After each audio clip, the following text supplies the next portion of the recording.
ان کو ثابت کرنے کی کوشش کی گئی. آج تو بڑا عجیب معلوم ہوا کہ اتنی کوششوں کے باوجود امریکہ کہتا ہے کہ جی تمہارے جو نیوکلیر ایسٹس ہیں وہ غیر منظم ہیں, وہ محفوظ نہیں ہیں اور تم ایک خطرناک ملک ہو. دیکھیے مسعود بھائی, ہم میں اور عامر بھائی ایک پہلے پروگرام میں بھی تھے تو اس میں بھی یہ ڈسکس ہوا. جو بائیڈن نے کہا ہے کہ پاکستان دنیا کے خطرناک ملکوں میں سے ایک ہے.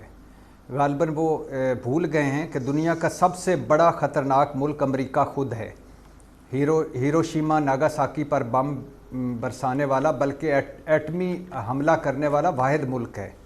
افغانستان, فلسطین, عراق, شام, لیبیا, کشمیر میں لاکھوں قتل عام کرنے والا اور کروانے والا, اور دنیا میں 72 مرتبہ رجیم چینج کرنے والا امریکہ ہے. لیکن بات وہی ہے نا کہ جس کے گھر دانے ہیں اس کے کملے بھی سیانے ہیں. ہمارا قصور کیا ہے؟ ہمارا قصور ہے کہ ہم ایٹمی صلاحیت والے مسلمان ملک ہیں. مسلمان ملک, اس کو ذہن میں رکھیے گا, مسلمان ملک پر زور ہے میرا. ہمارا قصور کیا ہے؟ ہماری سفارتکاری کی ناکامی ہے. یہ دوسری طرف بھارت بہت اچھی سفارتکاری کرتا ہے ہمیشہ سے, اور بھارتی, یہودی اور پاکستان دشمن اس وقت امریکہ میں بڑی اہم عہدوں پر ہیں. پھر ہمارا قصور کیا ہے؟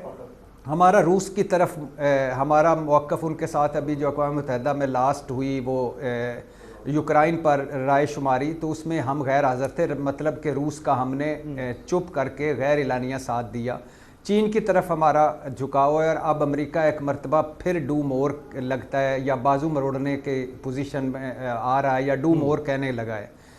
اور پھر دوسرا ہمارا قصور ہے کہ ہم سیاسی عدم استحکام کے شکار ہیں. ملک ڈیفالٹ کے دہانے پر ہے, معاشی تباہی ہے, FATF IMF کے چنگل میں ہم.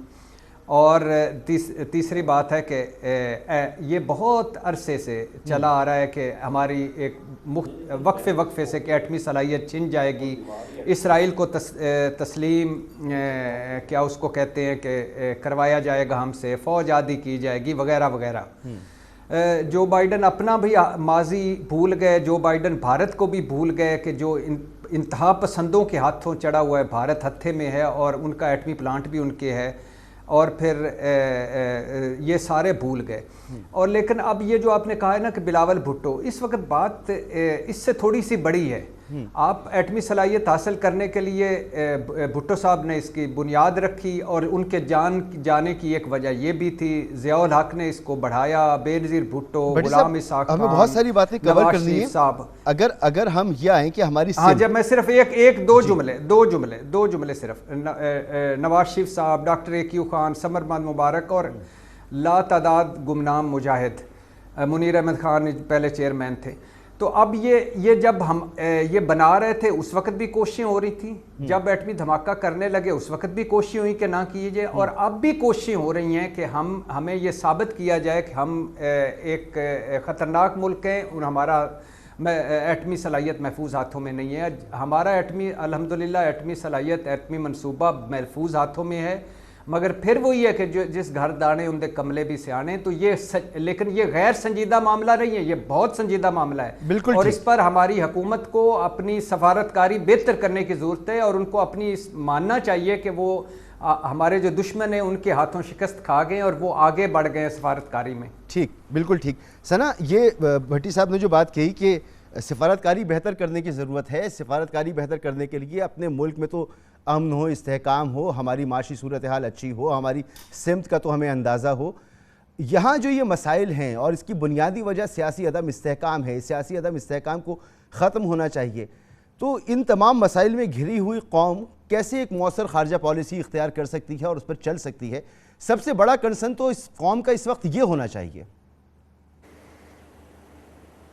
میرا خیال ہے جو بائیڈن صاحب کی بات غیر ذمہ دارانہ ہے, لیکن آپ ذرا ایک سیکنڈ کے لیے اس کو اگر مد نظر رکھیں کہ امریکہ سب سے بڑا دہشت گرد ملک ہے, 74 ملکوں میں رجیم چینج کر چکا ہے, کتنے ہی شہروں میں ملکوں میں اپنی فوج بھیج چکا ہے, کتنی ہی جگہ اس نے قتل و غارت گری کی ہے, کتنی ہی جانیں لی ہیں, یہ سب چیز امریکہ کے آپ متھے تھوپ سکتے ہیں. مسئلہ یہ ہے کہ امریکہ نے اپنے آپ کو کیا نقصان پہنچایا. پاکستان میں صرف ایٹمی منصوبے ہی محفوظ ہیں، باقی تو الحمدللہ اس ملک میں نہ جمہوریت محفوظ ہے، نہ صحافی محفوظ ہیں، نہ آپ کی حکومت محفوظ ہے. جو چلی جاتی ہے وہ غیر محفوظ کر دیتی ہے، جو آ گئی ہے وہ غیر محفوظ فیل کر رہی ہے. اسلام آباد غیر محفوظ ہے، کنٹینرز لے آئیے، کہیں سے لانگ مارچ کی بات ہو رہی ہے، کہیں سے شارٹ مارچ کی بات ہو رہی ہے، کہیں کسی کو ٹانگنے کی بات ہو رہی ہے، کہیں کسی کو لٹکانے کی بات ہو رہی ہے، کبھی آڈیو، کبھی ویڈیو، کبھی پھونکیں، کبھی دم، کبھی کالا جادو، کبھی فلاں. یہ ملک ایٹمی دھماکے کرنے کی صلاحیت ضرور رکھتا ہے، لیکن کیا ملک چلانا بھول گئے ہم؟ کیا ملک چل سکتا ہے؟ کیا یہ جو ہم دکھا رہے ہیں اپنے رویوں کو، جو ہمارے رویے عیاں ہو رہے ہیں دنیا پر، جو ہمارے روز عمران خان صاحب کے خطاب ہیں، جو ہمارے شہباز شریف صاحب اتنی غیر ذمہ دارانہ گفتگو کرتے ہیں، جو نواز شریف صاحب وہاں بیٹھ کے ٹویٹس کرتے ہیں، مجھے صرف یہ بتا دیجئے اس ملک میں کون سی جگہ آپ کو لگ رہا ہے کہ کوئی مطلب کوئی استحکام ہے کہیں؟ تو اگر کوئی غیر اطمینان ہے ہمارے ایٹمی منصوبوں کی وجہ سے، کیونکہ ہم ایک جنرلی کیوٹک ملک ہیں، ہمارے ملک میں ٹھیک چل کیا رہا ہے، معیشت ہماری نہیں چل رہی، حکومتیں ہماری نہیں چل رہی، سیاستدانوں کی رجیم چینج ہو جاتی ہیں، کوئی کسی کے خلاف سازش کر دیتا ہے، یہاں سے اٹھ کے امریکہ یہ غیر ذمہ داری والی بات نہیں تھی جو عمران خان صاحب کہتے ہیں کہ امریکہ نے ہم سازش کی ہے مجھے ہٹانے کے لیے. یہ غیر ذمہ داری نہیں ہے، یہ اس کے لیے تو ایک سائفر موجود ہے، لیکن یہ غیر ذمہ دارانہ اسٹیٹمنٹ کو لے کے ہم پورے جہان میں گھومیں گے. بھائی ایٹمی طاقتیں محفوظ ہیں، یہ امریکہ کو بھی پتہ ہے. امریکہ کو جو بھی وہ کہہ دیں، جو بھی کر لیں، ہمیں واقعی انٹروسپیکشن کی ضرورت ہے. آخر ہم یہ کیا اپنی پکچر پورٹرے کر رہے ہیں دنیا میں کہ دنیا ہی ہمارے پر انگلیاں اٹھا رہی ہے، اور امریکہ جن سے ہم پیسے بھی لیتے ہیں ان کو آنکھیں بھی دکھانا چاہتے ہیں، اور بیگرز کے ناٹ بی چوزرز بار بار شہباز شریف صاحب کے میں کہہ رہی ہوں بیگرز آر ناٹ چوزرز جو شہباز شریف صاحب کا اسٹیٹمنٹ ہے اس کو عمران خان صاحب نے کتنا ٹویسٹ کیا ہے، لیکن وہ کتنا سچ پر مبنی ہے یہ عمران خان صاحب خود ڈیسائیڈ کر سکتے ہیں. ٹھیک. اور عامر ضیاء صاحب میں آپ کو سناتا ہوں کہ اب ملک کی معاشی صورتحال تو یہ ہے، لوگ مہنگائی سے پریشان ہیں. شہباز شریف صاحب نے پہلے کیا کہا، عمران خان صاحب نے اسے کیسے ٹویسٹ کیا، وہ ایک اپنی جگہ، لیکن ابھی دیکھیں وہ ملک کی معیشت کے بارے میں کس بے بسی کا اظہار کر رہے ہیں کہ پیٹرول پرائز بڑھانے ہیں تو وہ مولانا فضل الرحمان صاحب سے کہہ رہے ہیں کہ میں ان سے پھونک لگوانے آؤں گا، یہ پھونک مار دیں گے تو ملک کا کچھ اچھا بھلا ہو جائے گا. ذرا سنیں ذرا ان کی گفتگو اور پھر احساس کرتے ہیں ہم کہ ہم کس طرح سے ملک کو چلا رہے ہیں. یقین کریں جب 15 دن گزرتے ہیں، کیونکہ پیٹرول کی قیمت ہر 15 دن تبدیل ہوتی ہے، تو 15 دن جب ہونے لگتے ہیں تو کم سے کم 2 راتیں مجھے نیند نہیں آتی کہ اگر ڈالر بڑھ گیا باہر اور تیل کی قیمتیں اور بڑھ گئیں تو پھر کیا بنے گا. لیکن اللہ تعالیٰ کا کرم ہے، یہ پچھلی مرتبہ بھی حضرت نے کوئی دعا کی اور پھونک ماری اور اسحاق ڈار صاحب تشریف لے آئے. ذرا ملاحظہ کیجئے گا، میں نے پھونک کی بات کی ہے، جادو ٹونے کی بات نہیں کی میں نے. اور پھونک مارنا قرآن کریم کی تلاوت کرنے کے بعد تو بہت ہی ثواب کا کام ہے. خدا تعالیٰ کے فضل و کرم سے چونکہ نیت نیک ہے، وہ قیمتیں پچھلے 15 باروں میں کم ہوئیں.